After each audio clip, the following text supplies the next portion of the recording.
అహ్మదాబాద్ విమాన ప్రమాదంపై నిపుణులు ఆశ్చర్యాన్ని వ్యక్తం చేస్తున్నారు. బోయింగ్ విమానానికి 2 ఇంజన్లు ఉన్నా ఎలా కూలిందనే అనుమానాలు కలుగుతున్నాయి.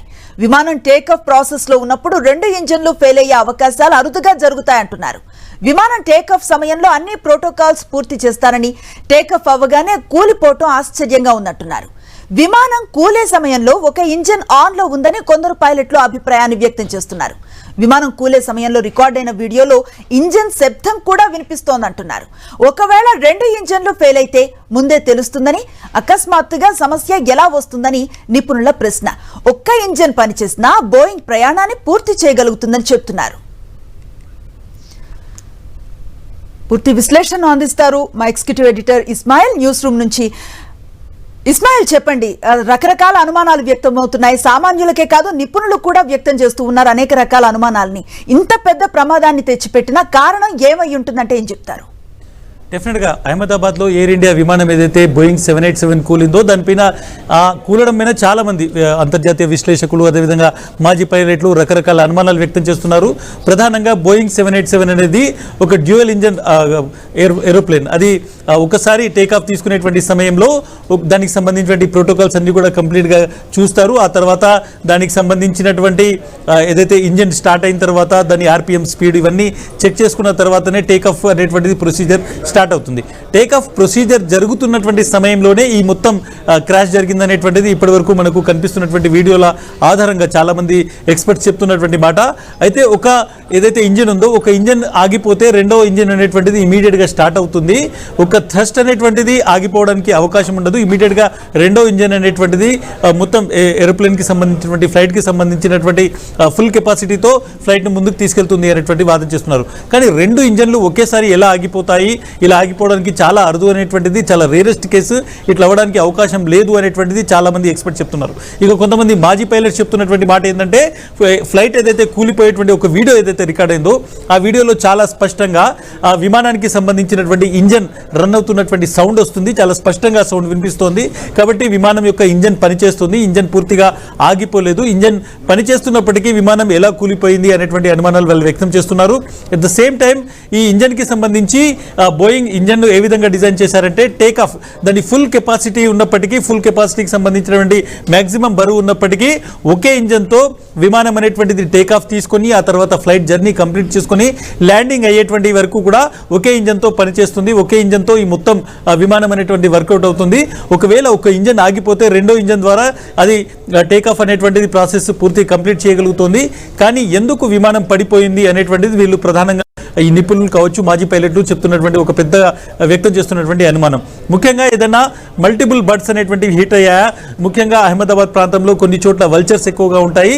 ఇవి ఏదైనా ఒక పెద్ద బర్డ్ లాంటిది, పెద్ద పక్షి లాంటిది వచ్చి విమానాన్ని ఢీ కొట్టిందా? ఒకటి ఎక్కువ సంఖ్యలో బర్డ్స్ ఏమన్నా పక్షులు ఢీ కొట్టాయి, అందువల్ల ఇమీడియట్గా విమానంకి సంబంధించినటువంటి కంట్రోల్ ఆగిపోవడం కావచ్చు, లేకుంటే ఇంజన్ ఆగిపోవడం కావచ్చు జరిగిందా అనేటువంటి అనుమానాలు కూడా వ్యక్తమవుతున్నాయి. బట్ చాలా మంది చెప్తుంది ఏంటంటే, 2 ఇంజన్స్ ఉన్నటువంటి విమానం ఆల్ ఆఫ్ ఎ సడన్ గా ఎటువంటి కంట్రోల్ లేకుండా పూర్తిగా థ్రస్ట్ ను కోల్పోయి అది పడిపోతున్నటువంటి దృశ్యం ఏదైతే కనిపిస్తుందో ఇది చాలా ఆశ్చర్యాన్ని కలిగిస్తుంది అనేటువంటి అనుమానం వ్యక్తం చేస్తున్నారు. బట్ ఓవరాల్ గా విమానానికి సంబంధించినటువంటి టైల్ ఏదైతే ఉంటుందో దాంట్లో బ్లాక్ బాక్స్ ఉంటుంది. ప్రస్తుతం కూలిపోయినటువంటి ఈ విమానం యొక్క టైల్ చాలా సురక్షితంగా ఉంది. దాంట్లో బాల్ బాక్స్ ఏదైతే బ్లాక్ బాక్స్ ఉందో దాన్ని ఇమీడియట్ గా రిట్రీవ్ చేసి దానిని విశ్లేషిస్తే గానీ ఈ మొత్తం ప్రమాదానికి సంబంధించినటువంటి విషయాలు బయటకు వచ్చేటువంటి అవకాశం ఉందని చెప్తున్నారు. ముఖ్యంగా DGCA ఈ రోజు బ్లాక్ బాక్స్ ను రిసీవ్ చేసుకునేటువంటి అవకాశం ఉంది. ఇప్పటికే ఈ యాక్సిడెంట్ టీం ఏదైతే ఉంటుందో DGCAకి సంబంధించి ఆ టీం అక్కడికి చేరుకుంది.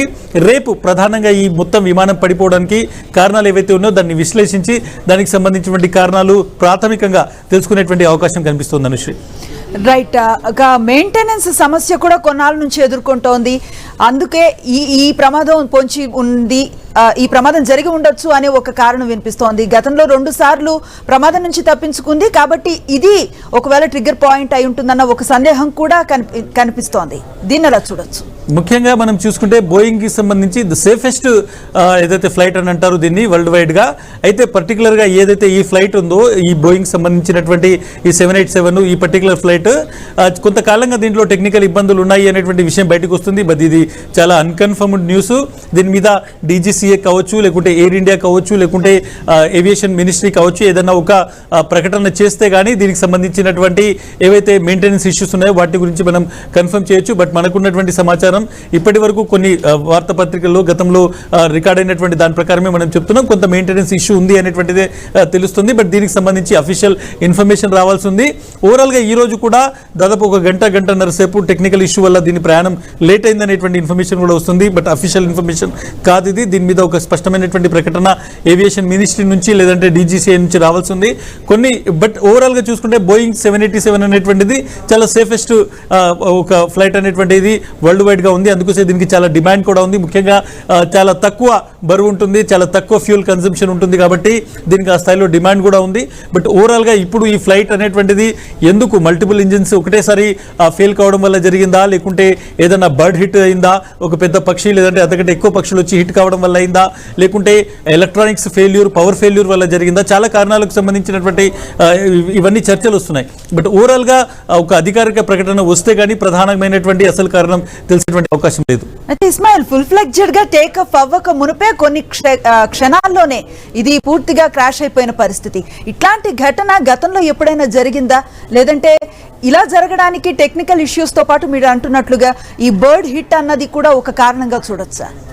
చాలా సందర్భాల్లో బర్డ్ హిట్ అయినటువంటి కేసెస్లో కొంతవరకు విమానం డ్యామేజ్ కావడము, లేకుంటే క్రాష్ ల్యాండింగ్ అవ్వడము, లేదంటే కొంత ప్రమాదానికి గురైనటువంటి సందర్భాలు ఉన్నాయి. బట్ పూర్తిగా బర్డ్ హిట్ వల్ల క్రాష్ అయిపోయినటువంటి సందర్భాలు చాలా rarest cases. At the same time ఈ విమానానికి సంబంధించి ముఖ్యంగా బోయింగ్ 787 ఎయిర్ ఇండియా ఫ్లైట్ అహ్మదాబాద్లో టేక్ ఆఫ్ అయిన తర్వాత కొద్దిసేపటికే దానికి సంబంధించి ఇంజన్ ఫెయిల్యూర్ అయింది అనేటువంటి, అంటే ఏదైతే దాని టేక్ ఆఫ్ ప్రాసెస్ ఉంటుందో అది కంప్లీట్ కాకముందే దాని ఏదైతే డెప్యూటెడ్ ఆల్టిట్యూడ్ ఉంటుందో దాని ఏదైతే మార్గంలో అది హైట్కి వెళ్ళాలో అది వెళ్ళక ముందే ఈ మొత్తం ఇంజన్ ఫెయిల్యూర్ కావచ్చు, లేకుంటే ఎలక్ట్రానిక్ ఫెయిల్యూర్ కావచ్చు జరిగింది. కాబట్టి ఇమీడియట్గా పైలట్ కానీ లేకుంటే సెకండ్ ఇంజిన్ ఆన్ అవ్వడానికి కానీ కావాల్సినంత సమయం లేకుండా పోయింది. కొద్ది క్షణాల్లోనే ఆ ఇంజిన్ పని చేయకపోవడం వల్ల అక్కడ నుంచి పడిపోయింది అనేటువంటిది ప్రధానంగా చెప్తున్నటువంటి మాట.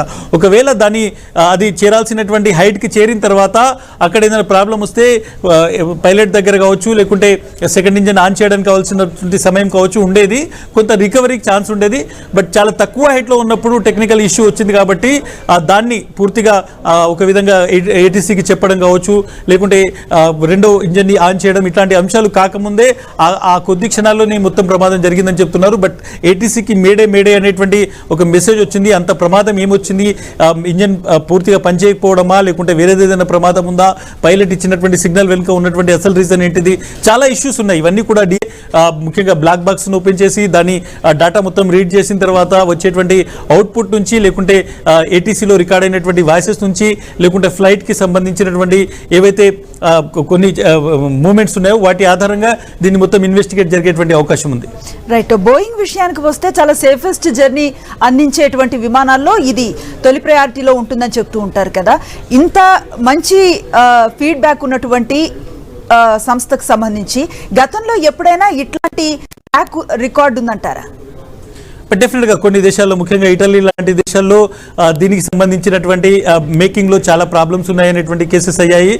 ముఖ్యంగా స్పీడ్గా డెలివరీస్ ఇవ్వాలి అనేటువంటి ఉద్దేశంతో బోయింగ్ చాలా వరకు తనకు సంబంధించినటువంటి ఎస్ఓపిస్ని పాటించడం లేదు. చాలా చోట్ల ఏవైతే అన్నిటిని చెక్ చేయాల్సి ఉంటుందో వాటిని బైపాస్ చేస్తుంది అనేటువంటి ఆరోపణలు గతంలో వచ్చాయి. బట్ బోయింగ్కి సంబంధించి ఇప్పుడు ప్రపంచవ్యాప్తంగా అత్యంత ఎక్కువగా డిమాండ్లో ఉన్నటువంటి విమానాలు ఇవి. కాబట్టి ఆ కంపెనీ మీద డెఫినెట్గా చాలా మంది కస్టమర్స్ కావచ్చు, చాలా దేశాలు కావచ్చు, చాలా ఏవియేషన్కి సంబంధించినటువంటి కంపెనీలు కావచ్చు కొన్ని కంప్లైంట్స్ చేసినప్పటికీ బోయింగ్ స్టిల్ అత్యంత ఎక్కువ డిమాండ్లో ఉన్నటువంటి విమానము, అత్యంత సేఫెస్ట్ విమానంగా ఇప్పటి వరకు ట్రాక్ రికార్డ్ ఉంది. బట్ ఈ పర్టికులర్ ఏదైతే క్రాష్ ఉందో దీని రీజన్స్ బయటికి వస్తే కానీ అసలు రీజన్ కారణం ఏంటిది, కంపెనీ ముఖ్యంగా విమానంలో ఏదైనా సాంకేతిక లోపం ఉందా, విమానంలో మ్యానుఫ్యాక్చరింగ్లో ఏదైనా లోపం ఉందా, మెయింటెనెన్స్లో ఏదైనా లోపం వచ్చిందా, లేదంటే ఇది ఎక్స్టర్నల్ థింగ్ ఏమైనా జరిగిందా, అంటే బయట నుంచి పక్షి లాంటిది ఏదైనా ఢీకొట్టడం వల్ల ఏమైనా జరిగిందా, లేదంటే ఎవరైతే పైలట్స్ ఉన్నారో వాళ్ళది ఏమైనా మానవ తప్పిదం ఉందా, ఇవన్నీ అంశాలు ఉంటాయి. ముఖ్యంగా ఒకవేళ టెక్నికల్గా ఏదైనా ఈ మొత్తం బోయింగ్లో తప్పు ఉంటే విమానానికి సంబంధించినటువంటి కంపెనీ దీనికి ఆన్సర్ ఇవ్వాల్సి ఉంటుంది. ఒకవేళ మాన్యువల్ తప్పు జరిగితే పైలట్ ఏదైనా తప్పు చేస్తే దాని రీజన్స్ ఏంటో కనుక్కోవాల్సి ఉంటుంది. ఒకవేళ ఎక్స్టర్నల్ థింగ్ ఏదైనా జరిగి టెక్నికల్గా చాలా స్ట్రాంగ్గా ఉంది, విమానంలో ఎటువంటి లోపం లేదు, చాలా అద్భుతమైనటువంటి పైలట్ ఉన్నారు, ఆ క్షణంలో బయట నుంచి పెద్ద పక్షులు లాంటివి ఏమన్నా వచ్చి ఇమీడియట్గా ఢీ కొట్టినప్పుడు ఇంజన్ ఫెయిల్యూర్ జరిగిందా, ఇవన్నీ అంశాలు రకరకాల కాంబినేషన్స్లో ఉన్నాయి. బట్ దీనికి సంబంధించి ఇవన్నీ మనం ఎన్ని మాట్లాడుకున్నా కానీ ఇవి జరిగి ఉండొచ్చు, ఇలా అయ్యి ఉండొచ్చు అనేటువంటిది మనకే ఉంటుంది. బట్ రేపు బ్లాక్ బాక్స్ నుంచి వచ్చినటువంటి డాటా ఆధారంగా డీజీసీఏ చెప్పేటువంటి అసలు రీజన్ ఆధారంగానే ఏం జరిగింది అనేటువంటిది ఊహించవచ్చు.